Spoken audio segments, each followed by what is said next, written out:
गोजोननाय थाबाय दिनै गासै रायजो राजानिसिम दिनैहाय जों खोनानो मोनगासिनो दं बा रायजो राजा नोंथांमोनहा मिथिगासिनो दं जे बिटिसि एसेम्ब्लियाव स्टेट एसेम्ब्लि बाजेट सेसनखौ फैगौ फेब्रुवारिनि 17 तारिखनिफ्राय जोंनि बे बिटिसि एसेम्ब्लियाव हलावनो खालामगोन होननानै लाहार फाहार खालामगासिनो दं जों मिथिनो मोन्दों आरो गोबां बावहाय थाखा फैसा खरस खालामनानै रुम बानायगासिनो दं 126टा सिट बानायगासिनो दं एमएलए फोरनि बेवहाय जोंनि बुंनांगौ बा जोंनि साननाया बेल' जे स्टेटखौ कन्स्टिटिउसन मथे स्टेटआवनो स्टेट एसेम्ब्लियावनो एमएलएफ्रा मिनिस्टारफ्रा जनानै बेयाव स्टेट एसेम्ब्लियाव आयेनखौ पास खालामो बा बिलफोरखौ पास खालामो आरो बेवहायनो सावरायनाय जायो बे बिटिसि एसेम्ब्लियाव आर्टिकल 244(2) बेजों बिटिसि सेक्रेटारिया दाजानाय बेवहाय जोंनि काउन्सिलनि मेम्बारफ्राल' बेवहाय जों कनफाइन जानानै बेवहायल' जोङो रायलायनाय आरो बेवहाय स्टेट एसेम्ब्लिया जायो आर्टिकल 168 बे आर्टिकल 168आ खुनु गावसिनि एसेम्ब्लियावल' खालामनानै बे सावरायनायखौ बा बे बाजेट सेसन बा बे गासिबो एसेम्ब्लिनि सेसनखौ लाबाय थानो हायो नाथाय बियो जोंनि काउन्सिलाव बिस्रा खुनु अधिकार गैया बे एकर्डिं टु आर्टिकल बिस्रा जेबो बेबायदि बाहायफैनो हानाय बेबायदि बेवहाय मोन्थाय गैया आरो पार्लियामेन्टआ जादों इन्डियान कन्स्टिटिउसन पार्लियामेन्टआव आर्टिकल कन्स्टिटिउसन एक्ट आर्टिकल 78 अनुजायै दिल्लीयाव पार्लियामेन्टआ बसायजानाय दिल्ली पार्लियामेन्ट बसायजानाया दिल्लीनि पार्लियामेन्टखौ खुनु स्टेटआव लाबोनानै स्टेट एसेम्ब्लियाव जिरायनाय स्टेट एसेम्ब्लियाव बाजेट सेसन खालामनाय बे खुनु रुल्स गैया दा दिनै जोंनि बिटिसिआव खालामफैनायनि उद्देश्यखौ जोङो बुजिनो मोनाखै बा जोंनि बुजिनाया बेबादिसो जे जोंनि बिटिसि 6 सिडिउलखौ एज पार कन्स्टिटिउसननि रुलखौ ब्रेक खालामनानैबाबो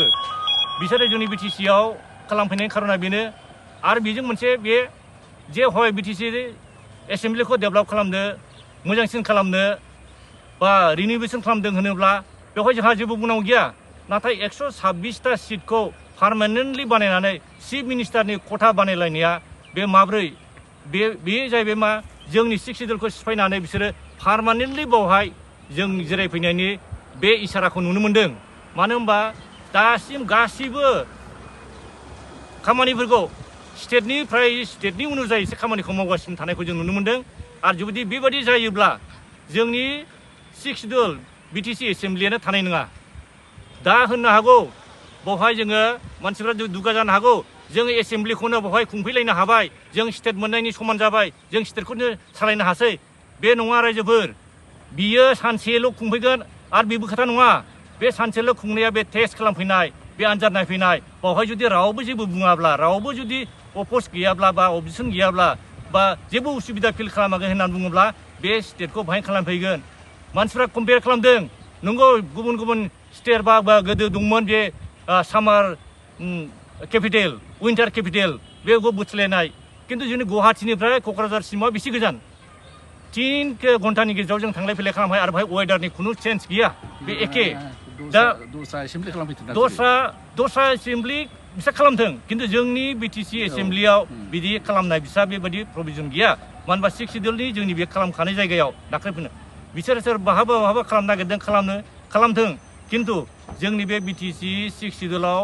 बे एसेम्ब्लि हलाव बेखौनो जुदि माबा खालामनानै एसेम्ब्लिखौ फाथिनानै 126टा खालामनाय माने एमएलए फोरनि सिट माने पार्मानेन्ट खालामनानै दोननाय जायो होमबा जों बुजिनो मोनगोन जे जोंनि बिटिसिनि एसेम्ब्लिया बिसोर बाहा ओमफ्राय बिसोर मा पार्टायानो गैया बिसोरो मा बे 126टानि बिथाङाव मालाबा जिरायबासो जिरायबाय जिराय मोनगोन होननायखौ थाहैनोसै मानो होनबा केपासिटिखौ 126निसो बानायखाबाय बेनिखायनो जोंनि खावलायनाया बेनो जे जिनिसा जोंनि 6 सिडिउलनि थाखाय एसेम्ब्लि बानायबाय बे एसेम्ब्लि बानायनायाव जोंहा बाहाय गुबुननिखौ जायगा होनानै दिनै जिरायनो मोनबा उन्दुनो मोननाय उन्दुनो मोनबा बे हाखौ बे न'खौ सिख'नाय बेबादिसिम थांगासिनो दं आरो बिनि सायाव थांगोन बेनिखायनो जों खावलायदों जे जाहाथे दा जुदि बिथांमोनहा बेखौ खालामोब्ला इयुनाव आरो बेबायदि खालामबाय थानो नाङा जों मिन्थिगौ बे जोंनि अबजेक्सन होनायाबो दा खाथिया जानो हागौ ना मानो होनबा जोंनिया बेवहाय खुनु पजिसननि खोथा गैला एखेखा मानो होनबा मामानि सिङाव दंजोबो जेराव दा मामाया होनखाबाय एसेम्बलि सिटखौबो जों पासथा लागोन 15थाखौ होमबा समान जाबाय जोंनाव बेवहायबो अपोजिसन दोननो नागिराखिसै अपोजिसन दोननो नागिरा मा बेवहाय जोंना BPF UPPL बिदि थानाय नंला बे जयैनो गभर्नमेन्ट जागोनखाय अपोजिसन थाला होमबा जोंनि नांगौ अबजेक्टखौ सोर बुंनो दिनै अपोजिसनाबो खमजरि लुज जाबाय अपोजिसन खमजरिनि थाखायनो दिनै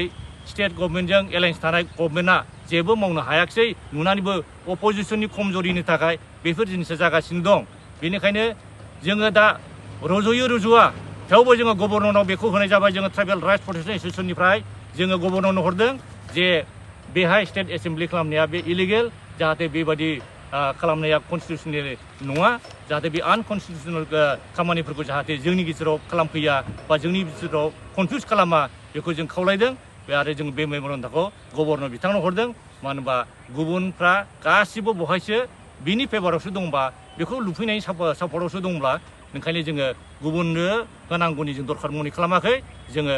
गभर्नरानो कनस्टिटिउसनेल हेड बेखौनो जों बेनो गथायदों दा जोंनि खावलायनाया बेल' जे जाहाथे जोंनि हाजार बर' फिसानि थैजों बर' बिमानि मोदैजों जोंनि बर' बिमानि दुखु दाहाजों बे सोरजिनाय बे स्टेट एसेम्बलि जों खालामफैनो हाबाय बा जोङो बे BTC एसेम्बलि खालामनो हाबाय बा जों BTCखौ जोङो फसंनो हाबाय बेखौ जाहाथे जोङो गोजोरै लाखिनो हायो बिनि थाखाय जोङो साफ्रोम रायजो राजाफ्राबो सांग्रां जानांगोन जोङो जाम्बा बादि बाहायजाबाय थानो नांला जोंनि रायजोफ्रा दा गोबां इन्टेलेक्सुवेलफोर गोरोंफोर दंसै गोबां रिटायार्ड पार्सनफोर दंसै बेंक मेनेजारनिफ्राय लानानै ACS IAS फोर बा IPS फोरबो अनेक दंसै बिथांमोनहा रायलायो बिथांमोनहा सोरनिबा पार्टिनि सोरबा मिटिङाव थाङा जानो हागौ बहाबा हाबा खेराइफ्राव बिथांमोनखौ नुयो बयबो दुखु मोननायखौल' फोरमायो नाथाय आं बिथांमोनखौ